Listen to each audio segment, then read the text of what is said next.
Hey, you guys, lots of people call me and tell me what they're looking for in a puppy and ask if we have that. Most will say they want the puppy with the largest head, or they'll want, then they say, Brad, I see your dogs have got some very big heads. Well, let me explain that. Their skulls, I don't like a big skulled dog. All things being the same, I will take the dog with the smaller head, all things being the same.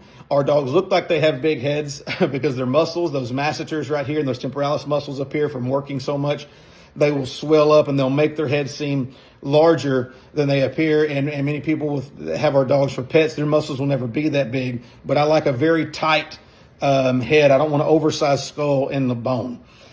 Some people say I want a dog with the biggest feet, which is an indicator of how large the dog will be. And they want the largest dog, or they just tell me I want the largest dog in the litter. Now, there's nothing wrong with having a large dog as long as they're not outside the standards. And so the standards only allow up to 27 inches for a male.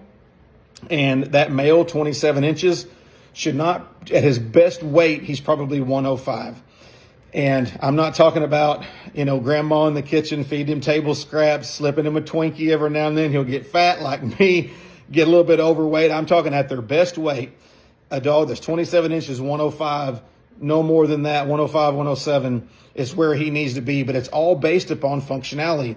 Can that dog that tall move well and carry himself well enough to keep his function up? Because guys like me and La Cocha, wherever you're at and we're doing this out there and we're hunting for a living and whatever we're doing, we have to have dogs that function the best. And so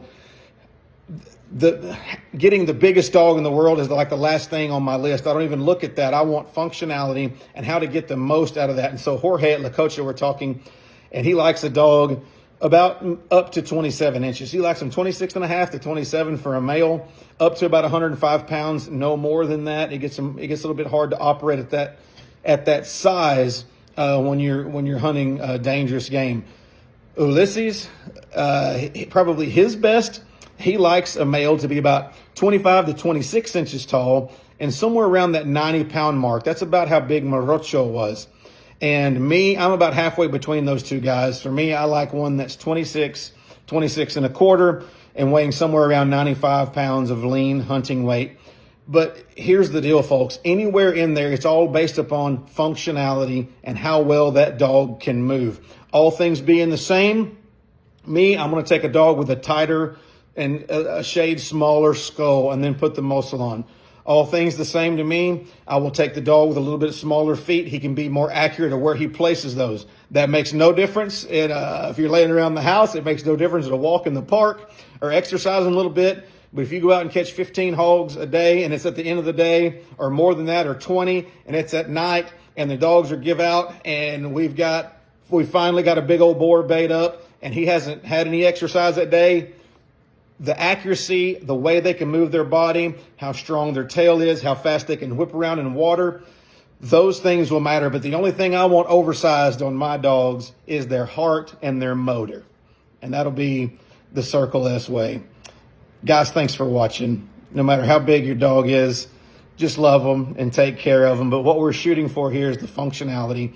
And if you're one of my customers, don't let your dogs get too heavy. Easy on the Twinkies and the snacks as they get older. Our dogs don't have as many hip problems and dysplasia problems as other breeds because we try to keep that out as much as possible by testing every dog for years and years and years of hard work. So we've got a lot of that out, but you don't want to get your dogs overweight and make it harder on their joints than they have to be.